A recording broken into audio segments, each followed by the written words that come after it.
สบายดีทุกคนมื้อนี้อยู่มาเวียงจันทร์เซ็นเตอร์ย่างประมาณนี้แหละแต่วันหนึ่งสิพาไปเลาะแต่ละบอลEPนี้อยู่จะพาทุกคนมาสัมผัสกับบรรยากาศคอนเสิร์ตของทางไอโนศิลปินเราเพื่อนแล้วก็มีพีเคแล้วก็ปั้นเจ้าเป็นดาวในเวทีประกวดที่แสดงความสามารถพกชาเลนจ์ต่างๆนี่แหละวันนี้ยุ่งสิพาไปเบิ่งบูธของพีเคเลยไปเยี่ยมยามเพิ่นในต้นเนาะแต่ว่าตอนนี้ทำอยู่เลย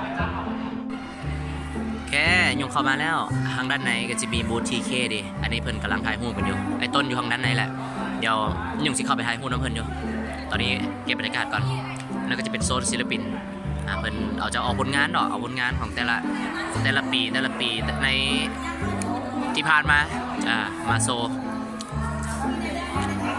ศิลปินเขาก็หลายมื้อนี้นะมากหน้าหลายตาโอเคเนาะเดี๋ยวประเด็นพาเข้าไปเบิ่งบรรยากาศทางในว่าสิไปเจอไผได้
บอมเสียงสวรรค์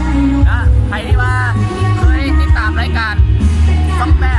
และน้องนี่แหละไปห้องเพลงมาแล้วก็ติดตามบอมได้ในFacebook หรือว่า YouTube ย่างไก่ไอ้กับมีแฮงและอีกหลายผลงานเพลงเนาะฝากกันไว้สำหรับตอนนี้ไปหาคนอื่นกันไปดีเล็กสบายดีอ๋อมาโดดแล้ววะมากับไผ่มากับไอ้พงศวรรค์ชัยพงศ์ได้ขึ้นห้องบ่มื้อนี้ห้องบอลหรือว่าจังไหนมาเสียวะมาเสียแล้วไปเมาต่อที่ไม่ละโอเคตอนนี้ไปพบกับเน็ตไอดอลอีกคนหนึ่งเน็ตไอดอลตลกที่5เนาะบ้าๆบอๆเนาะได้พาสุสวัสดีนะสบายดีแม่เด้อหากันมาบ่อยสบายดีไอ้ดอกไม้ป่าวันที่2 งานเพิ่นมามื้อนี้มาพ่อกันเด้อถ้าสู้ที่ขึ้นห้องเพลงแล้วเพลงยังก็กินเปิดตัวเพลงมาเฮาคนงามว่ะมาเฮาละล่ะเพลงไหนเพิ่นเมื่อกี้นี่เพิ่นขึ้นไปห้องโอ้สุดยอดโอเคฝากติดตามให้พาซุกเลยเด้อเพจพาซุกกันนะเน็ตไอดอลคนหนึ่งเลยนะก็เจอเพิ่นดีใจเลยโอเคขอบคุณนะครับ